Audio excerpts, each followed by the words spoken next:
There has been a continuous production of glass in the Stourbridge area for nearly 400 years.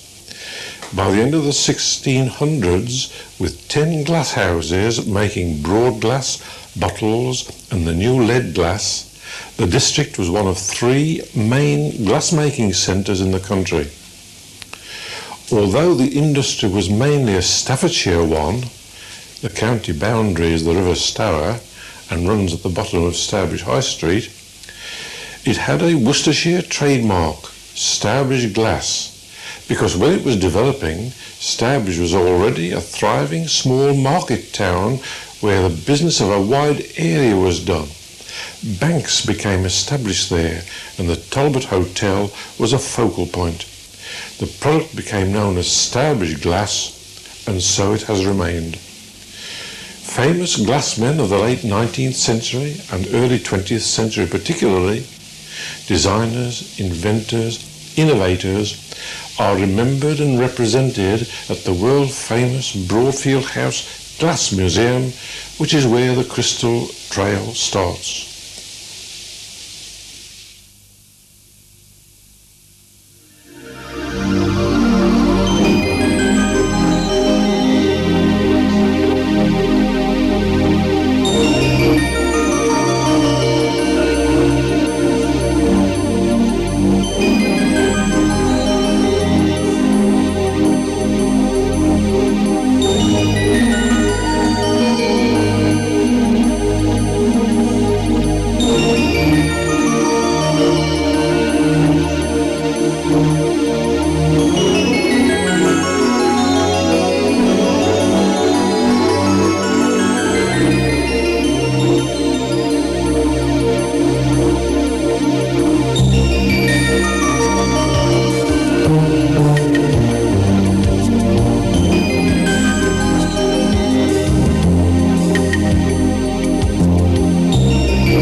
Hello, I'm Roger Dodsworth, Keeper of Glass at Fieldhouse Glass Museum, and I'd like to say a few words about the museum and what we do here and how it came into being. The museum here has the unique distinction of being the only publicly owned glass museum or museum in the country devoted to glass, and the reason why we have the museum is because of the long and very important tradition of glassmaking in this area. The museum, in fact, celebrates the history of the Stourbridge glass industry from its very beginnings in the early years of the 17th century right up to the present day.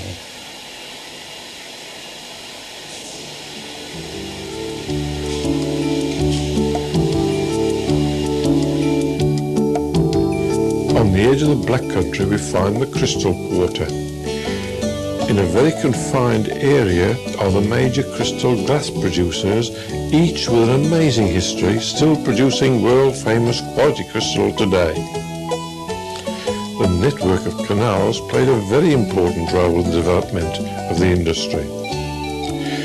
Here we have signs of a sealed tunnel, which probably served the Webb Corbett Glassworks. Many famous names and workers in the glass industry have been laid to rest in the local churchyard. Dennis Hall, once at the heart of the Thomas Webb Glassworks. Worsley Hall was the former home of the Richardson family.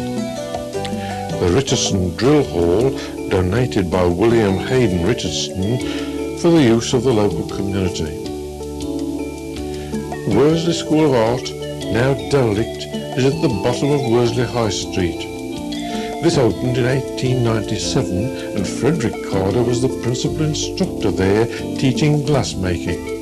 Carder emigrated to America in 1903 and founded the famous Steuben Works in Corning, New York State. The Glasscutters Arms in Barnet Street, Worsley, is near the site of the former J&J Northwoods glass cutting works, established in 1861. Here is a new establishment, its name the Glassworks, recognising the importance of the local industry. And this is a piece of public art at the start of the Glass Mile, opposite the former Webb Corbett Works, now Royal Dalton Crystal. Webb Corbett's original glassworks, the White House Glassworks, were at Worsley. The company moved to the present site in 1913 and in 1969 became part of the Royal Dalton Group and continues to produce quality glassware like the original Webb Corbett company. The works have undergone many changes. The cones were demolished some years ago, but many of the original buildings are still in use today. The one-time substantial residence, which now houses the offices and reception, design department and showroom, was built by Joseph Stevens, who occupied the Colborne Hill Glassworks from 1839 to 1852.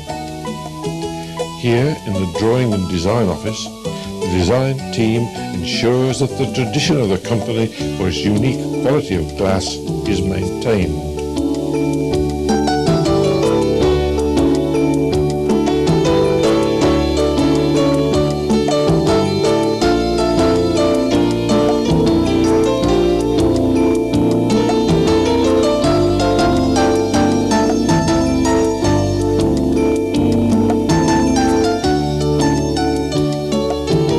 Glass crystal is still made in the traditional way. It is still handmade. Visitors can follow the making of Royal Dalton crystal during a tour of the factory with an experienced guide and will see the processes from the raw materials to the finished pieces of finest English crystal giftware and stemware. The atmosphere is one of creation as visitors can feel the heat of the furnaces as the skilled workers turn the raw materials into the finest crystal.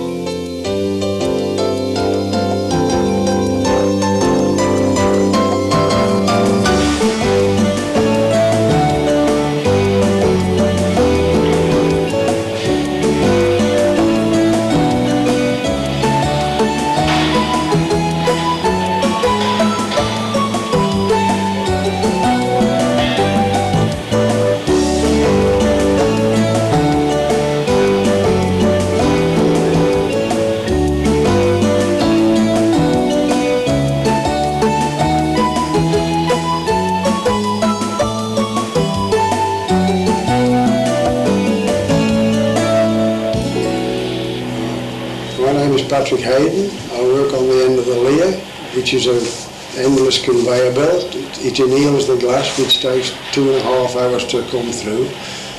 I'm checking the glass pieces for various faults, as stones, cords, and blisters.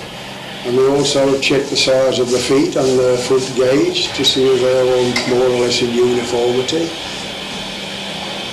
I started off almost 50 years ago. I started here on April the 1st, 1947, in the cutting shop as a lad. I used to have to start sweeping up first, and then I moved on to a frame, what they call a frame. And I practiced cutting in those days, and I signed a 5-year apprenticeship. And then when I learned that, I eventually moved on to the process department after, which is to cut the tops off the glasses and then smooth the tops, inside bevel and outside bevel, and then they're melted on a machine that makes the top nice and smooth. And after that I moved back onto this processing job, the viewing job, and I've been there ever since. I've been here almost 50 years now, as I say, 1947, and seen a lot of changes over the years. The cutting department's changed a lot, whereas you used to have 2 processes years ago. You used to have to rough the design on first and then smooth it with a smoothing wheel. But now it's all done in one process by diamond wheels, which is more advanced. And over the years we've seen a lot of changes, a lot of them for the better, you know. Cleaner conditions and better machinery, and everything's, you know, great now. I'll be coming up to retirement shortly in October, so I think I've had a good life of it here. Can't grumble at all.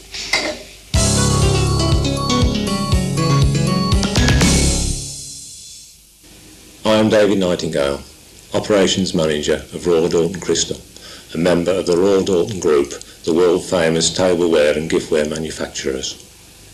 Glassmaking has taken place on this site for over 250 years, and in that time various companies have owned the site. Webb Corbett, founded in 1897, moved here in 1913, and they became part of Royal Dalton in 1969. 1997 is our centenary year, and here, in this claret set, you see the culmination of the craftsmanship that this factory has at its fingertips. As you will see on one of our guided factory tours, all manufacturing processes take place on this site and demonstrate all the traditional stourbridge glass-making skills. In our factory shop, you will see examples of glass that goes all over the world, from a company who produce crystal for the royal family, prime ministers and all major world sporting events.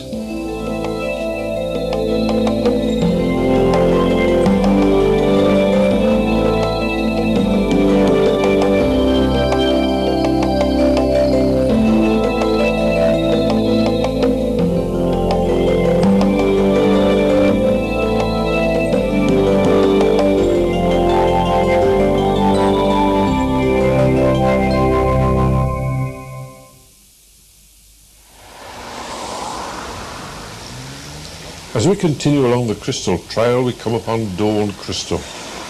This is a small crystal glass decorating shop. Reg Everton is the proprietor, who creates his own designs. Cutting case is his speciality, and Reg is acknowledged as one of the most skilled cutters in the country.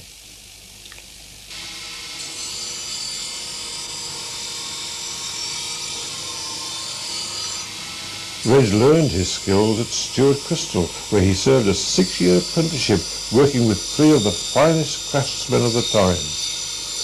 Eventually, Reg decided to apply all the skills and experience he had acquired to his own advantage. He opened his own cutting shop, Dawn Crystal, named after his eldest daughter.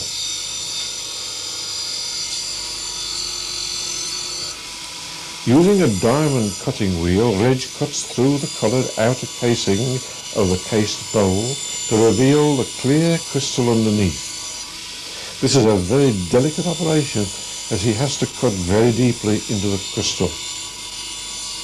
The result is very pleasing.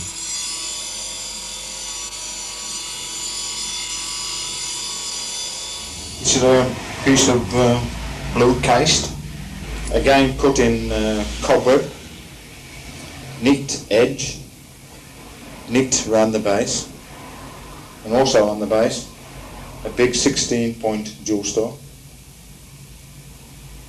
This is actually called cobalt blue. This is 2 layers of crystal glass. On the inside is the clear crystal, and on the outside is blue or ruby or green. This is a piece of green case crystal cut in church window pattern. These arches here represent the church window. That's why I call it church window pattern. Filled in with hobnail. This one is quarter diamonds. This one here is checkering. And these are called fans. On the base of the item is a big 16-point jewel star.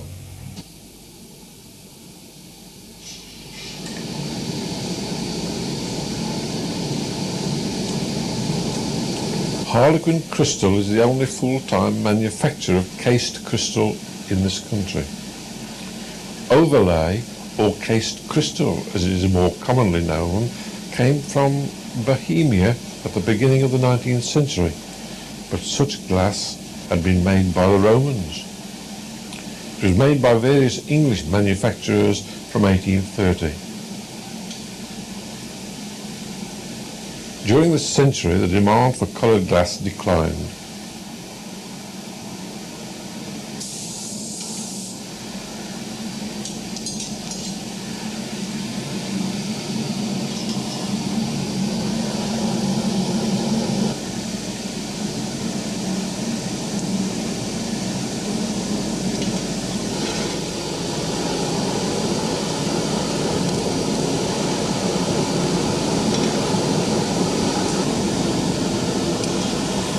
Cased crystal has 2 or more layers of glass. The flint or clear crystal is blown inside the blue case. The 2 layers are then reheated in the glory hole and fused together.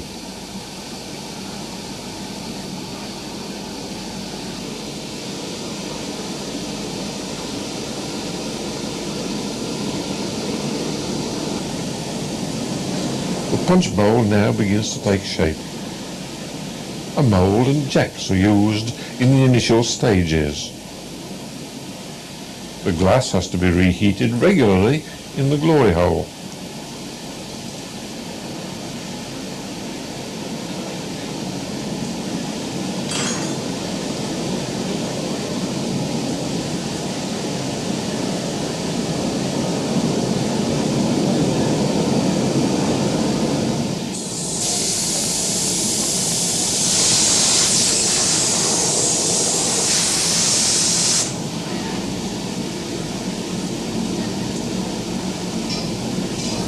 Preparation is now made to form the stem. This is separated from the iron using parrot-nosed shears.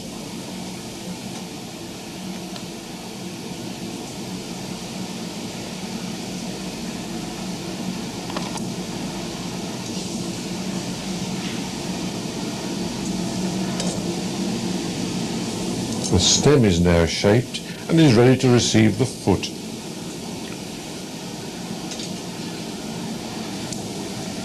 The molten glass is dropped onto the stem. The foot is now very carefully and precisely formed.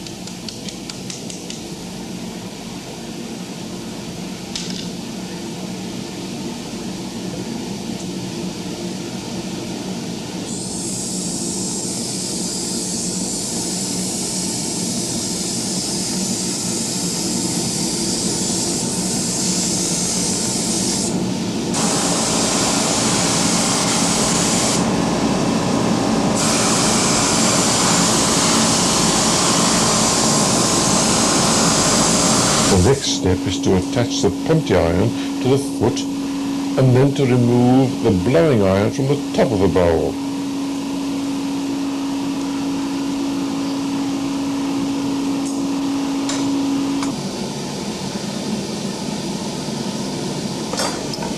After reheating, the top edge of the bowl is trimmed using shears.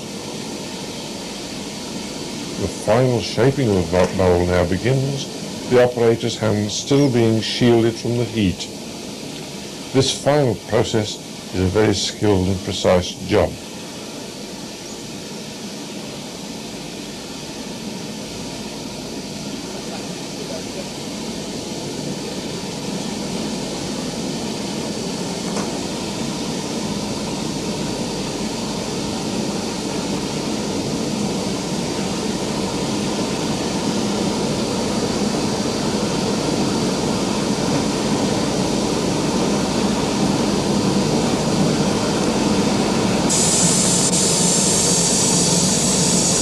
The bowl is separated from the punty iron.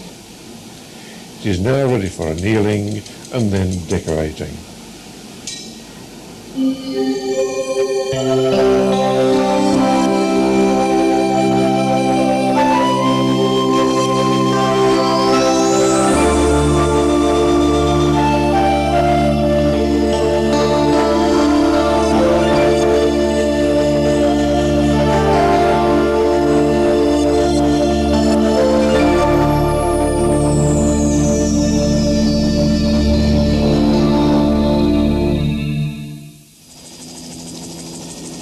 Untitled Glassworks was established in 1788. The canal alongside provided the transport for the raw materials. In 1935, the top of the cone was removed and then capped. The present-day owners, Plowden and Thompson, have occupied the site since 1920. Today, crystal glass is no longer manufactured and production is concentrated on drawn glass tubing. They also produce coloured glass powder for other companies. The speciality of the company is miniature glass tubing, which is produced to engineering tolerances. For standard sized glass tubing, the glass is gathered and prepared in the normal manner. A second iron with a pancake or flat end is also prepared. This will act as an anchor when the glass is drawn out. Because of the intense heat, the iron has to be cooled. Preparation is now made for the drawing of the glass tubing. A team of 3 workmen is required.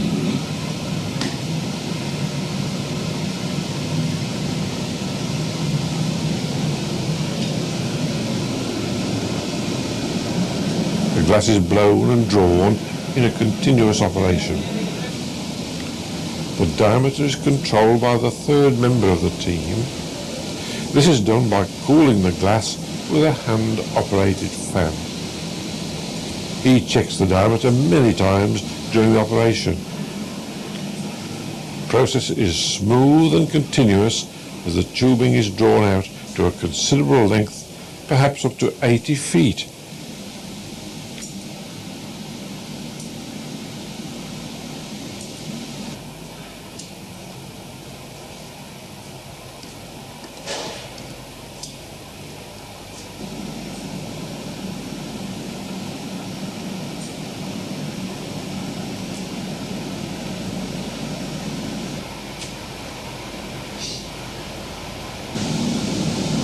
The tube is now lifted onto a rack or bed where it is checked and then cut into specified lengths. Each diameter and wall thickness is carefully measured with a gauge.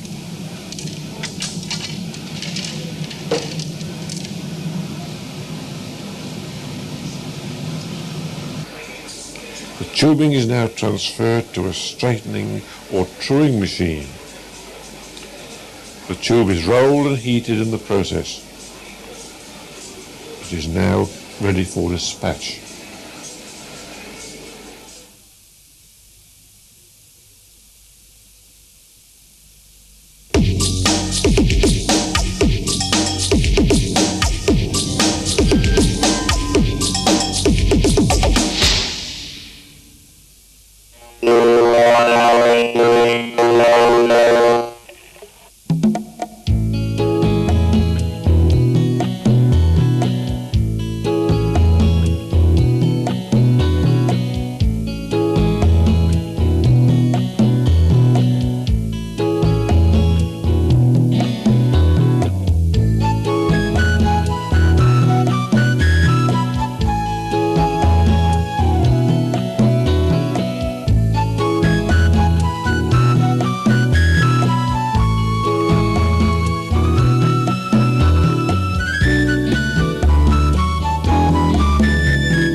The Red House cone, which dates from 1790, is a significant local landmark. Originally, sheet glass was manufactured for windows on this site. In 1796, production changed to bottles. In 1811, land opposite, known as the White House site, was purchased. Production still takes place there today. So this is the Red House cone, built in 1790. Quite impressive when you come inside, isn't it? A lot of people say it's a lot bigger inside than it looks from the outside. It's 100 foot high, 60 foot wide at the base. When they repaired it about 11 years ago, they replaced 10,000 bricks. So we haven't actually counted how many are in now, but it's conical shape and there's different thicknesses of brick. And of course, when it was in use, that would have been open at the top. Today we've got a slight sort of perspex cover on the top to save the flooding and all the rain coming in. The name Stewart dates from 1881, when Frederick Stewart started Stewart & Son Limited and occupied premises used by the Red House Glassworks. The factory today is very modern, with full facilities for guided tours of the production area. Modern equipment assists in preparing and marking the crystal accurately, ready for decorating. Decorating or cutting is still done in the age-old traditional way, but today diamond cutting wheels are used. This machine ensures that each piece of crystal is smooth-edged.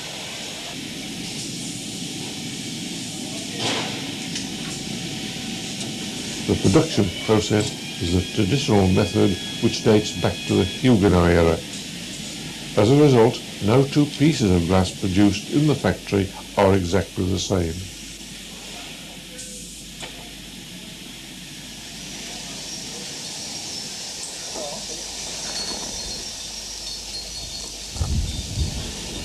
And our lovely Iona, which is the air twist stem. Very plain, but technically most difficult thing the glassmaker can do. And Stuart's are one of the few people now that do the lovely air twist stem.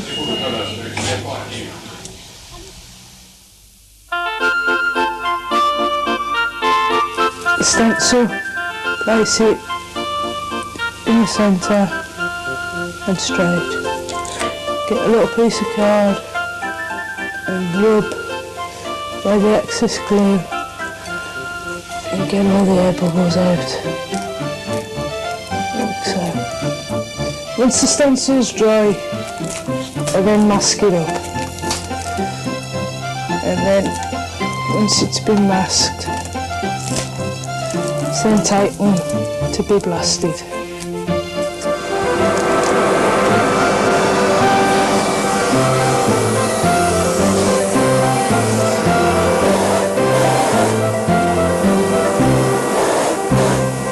When it's finished, it looks like a grey effect.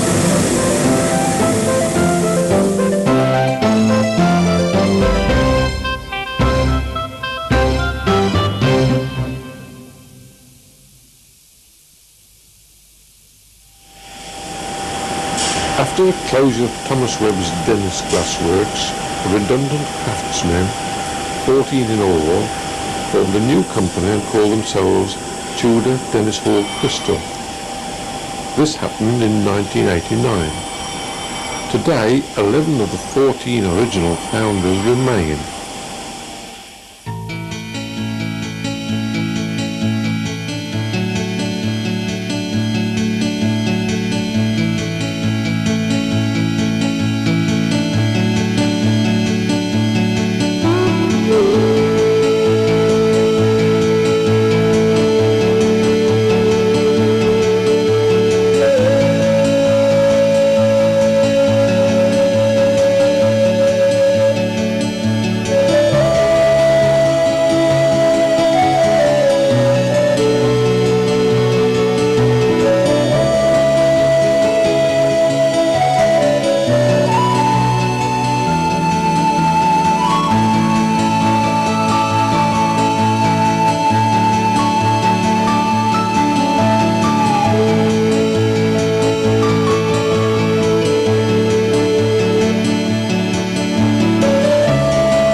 Kevin Andrews, a member of the Guild of Glass Engravers, operates from Fieldhouse.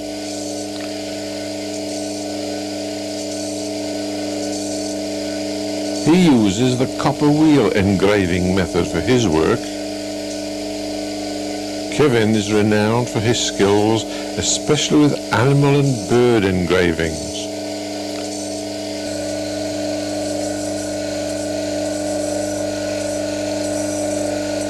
His services are used by many of the glass producers in the area.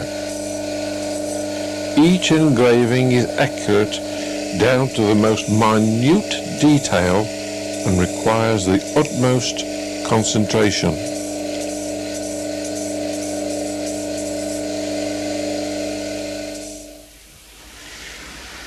The next port of call on the Crystal Trail is the ultra-modern Crystal Glass Centre showroom at Ordnham.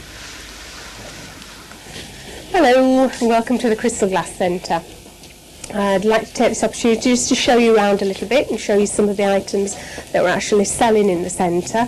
We're not only selling traditional cut crystal, obviously, that is quite historic to this area of Stourbridge, but also introducing some new pieces, some new colours, giving it a total kaleidoscope of colour of crystal to the area, something completely different. The Crystal Glass Centre stands in celebration of the grand history of the Stourbridge glass industry and also of its future. At the heart of the Crystal Quarter, the grand new purpose-built Crystal Glass Centre can be found. On the first floor, visitors can see a video presentation. They can enjoy a coffee in the patisserie and on a weekend relax in the atmosphere of a classical music recital.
The Glass Centre is dedicated to developing and demonstrating new environmentally sensitive technology.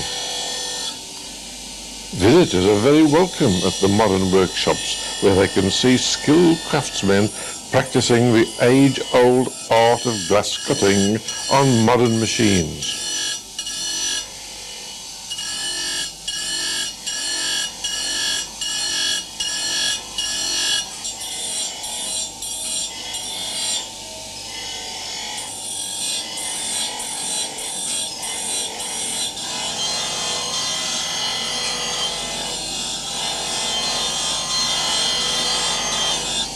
The skilled glass cutters were recruited to demonstrate and produce decorated crystal of the highest quality.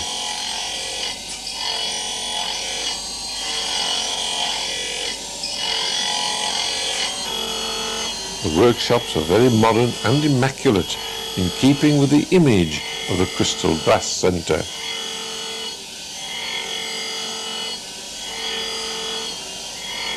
the moment we only actually sell Thomas Webb stemware, but we are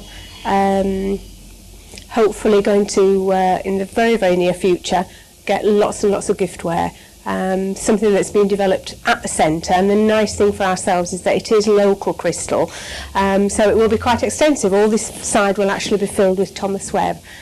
Right, I'd now like to show you a nice completely new range called Blowzone.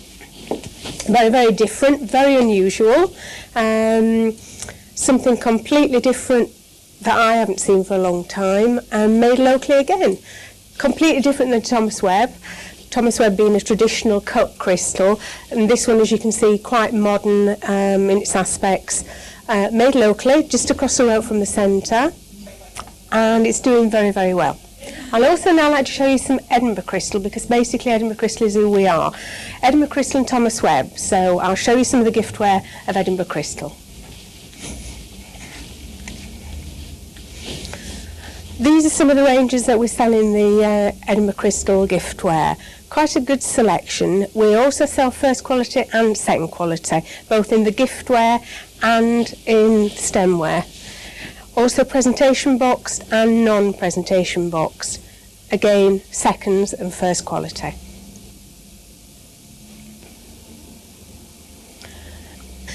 We're extremely excited about Leonardo. This is our new stand and some new pieces that we haven't had in before. Very, very different, very, very modern. Not everybody's taste, but you need to be able to offer a good variety, and I think that's what we are actually doing at the centre, giving variety.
Brolic Crystal is an old, established and independent family business founded in 1776, producing a comprehensive range of crystal wines, sweets and giftware.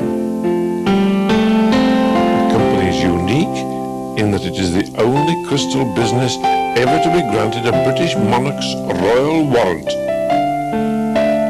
The first such warrant was bestowed by King George V in 1919, and has been renewed by each successive monarch. In 1985, the company was delighted to be granted also the warrant of His Royal Highness the Prince of Wales. The royal warrant is a unique tribute to the quality and craftsmanship of Royal Brolic Crystal. Royal Brolic Crystal Limited came under its present ownership in 1824. Over 160 years later, work continues on exactly the same site in the West Midlands, west of the centre of Birmingham, and many improvements have since taken place. Today's management team and craftsmen and women continue to invest and expand and are committed to preserving Royal Brolic's reputation as one of the world's oldest yet most progressive crystal glass manufacturers. Today, modern automated equipment is used in the production of Royal Brolic Crystal. A mechanical gatherer using a vacuum-operated system removes molten glass from the furnace. Surplus glass is captured for reuse. This is known as cullet. The furnace is a constantly charged, continuous unit. The preformed glass is removed from the gatherer by the glass blower using a blowing iron with a preheated base. The glass is then formed in the traditional way.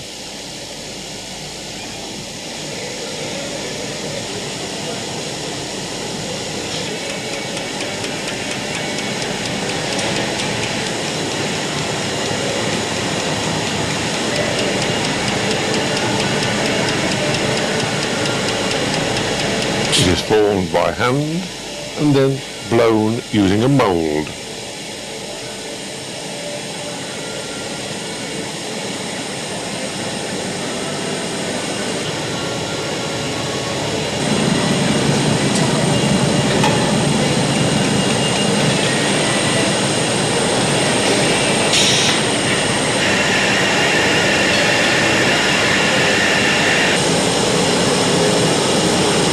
There is no more fascinating spectacle than the interior of a busy glass house. It is as lively and fantastic as are seen in any ballet.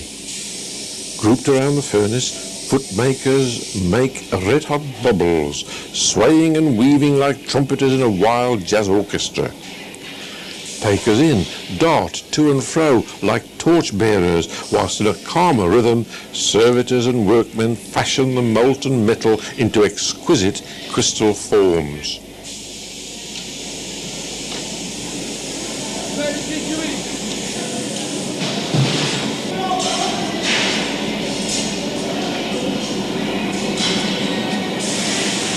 The art of cutting has existed for centuries, producing from diamond-impregnated wheels something aflame with the glory of a myriad of colours. It was not until the middle of the 18th century that the lead, or flint as it was called, glassmakers experimented in applying flat facets cut into their crystal with stone wheels rotated by means of a foot treadle. 200 years has seen a steady change in the motive power of the lathe and the type of wheel and abrasive use for hand cutting. The individual craftsmanship remains the same, however, the decorator holding the article of crystal to the face of a fast rotating wheel and by his dexterity sinking his cuts into the required pattern. A bath of acid mixture restores the brilliant surface of the glass and enhances the cut to reflect the spectrum from their glittering angles. Royal Brolic is exclusively made and can be compared with 18-karat gold, sterling silver, or fine bone china. It is guaranteed by the name branded on every piece. How can one distinguish between handmade and cut crystal and pressed glass?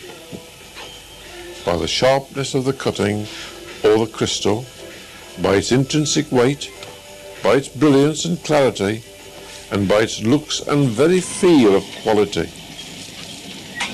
Royal Brolic, the only royal brand, is stocked by the leading glass and china and jeweller's shops and department stores throughout the world.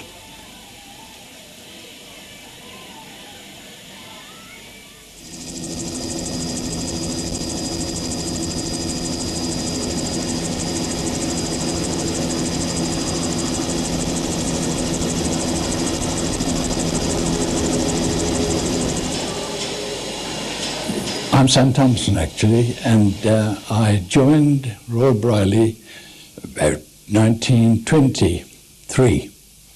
So I've had quite some experience with them, and I've seen many changes in that period. I came as a boy, and in 1925 I was privileged to see the Duke and Duchess of York then that visited the factory. And I stood on the top of a gas producer that was in the centre of the factory to see them. And I was only a youngster.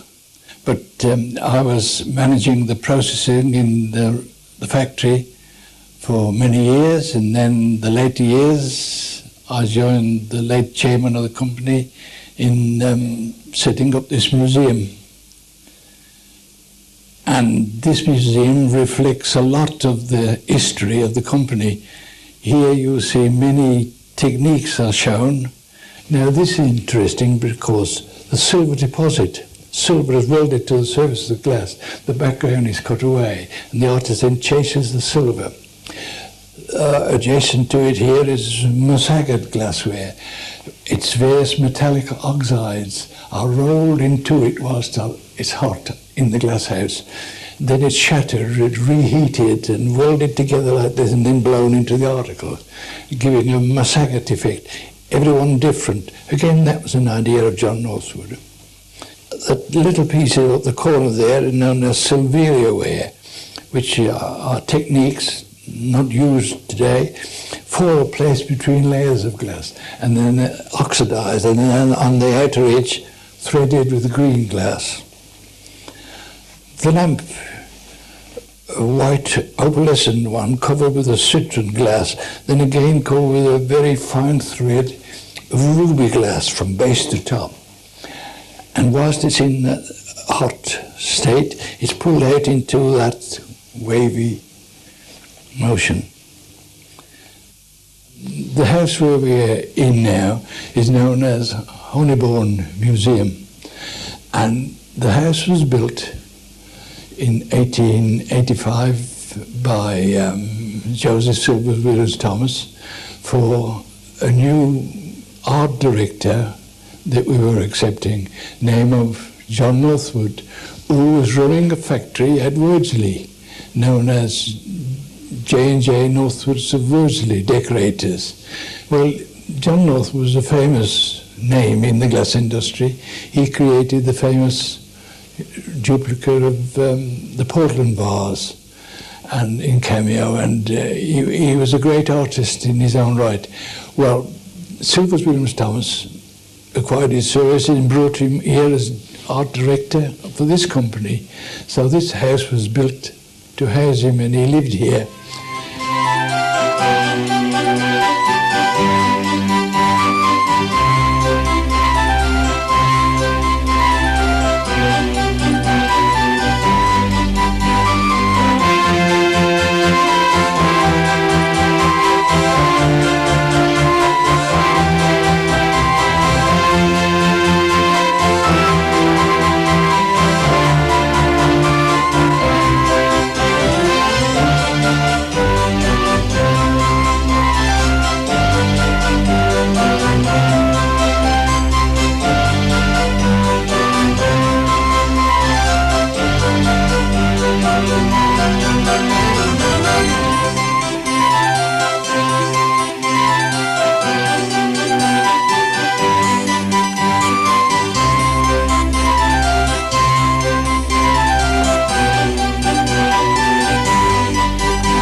Glass studio, renowned for its unique handcrafted designs throughout the world, was founded in 1979 by Richard Golding. At the time, Richard was operating from the Fieldhouse Glass Museum.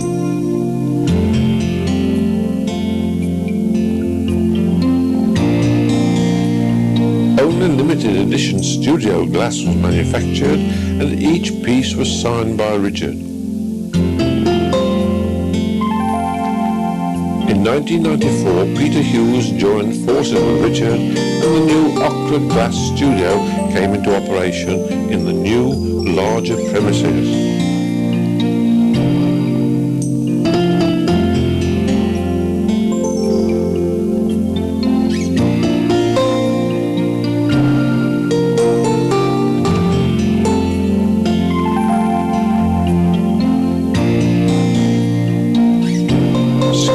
Glassmakers were recruited and suitably retrained in the art of producing ochre studio glass. The new factory was fitted out with machines and equipment designed and built by Richard and Peter. Quality and style were not sacrificed as production increased.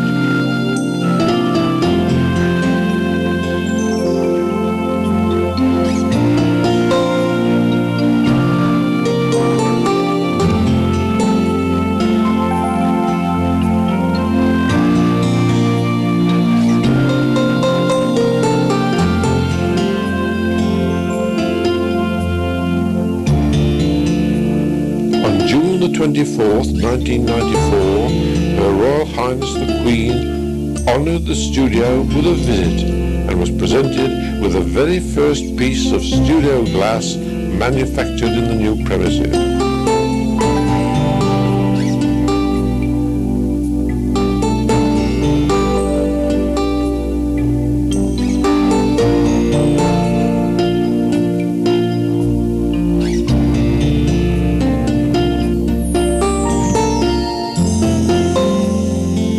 Used in production is of a unique formation and has different working qualities or characteristics from the normal lead crystal as used in the glass industry.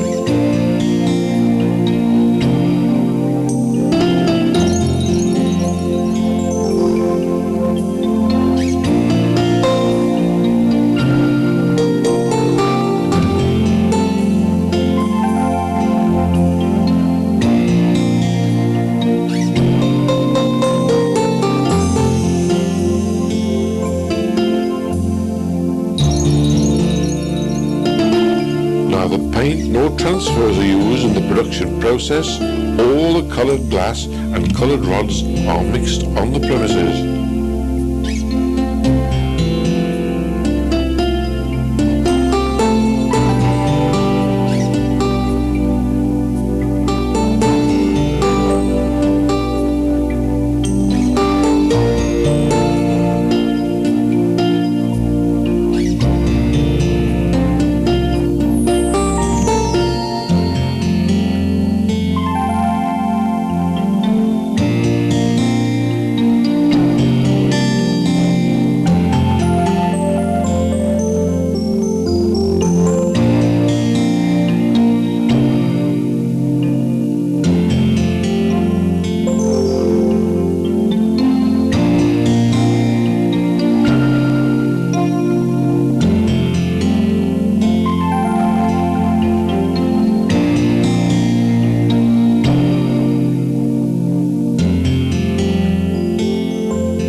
The designs and patterns are unique to Richard.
1995, sales effectively doubled, and again in 1996.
50% of the production is exported, the majority going to Japan and Asia. Okra are considered the world leaders in the production and design of this type of glass. The entire range currently available is very popular. Limited editions are obtained only on special order. Signature and the Richard Golding collection have a 6-month delivery.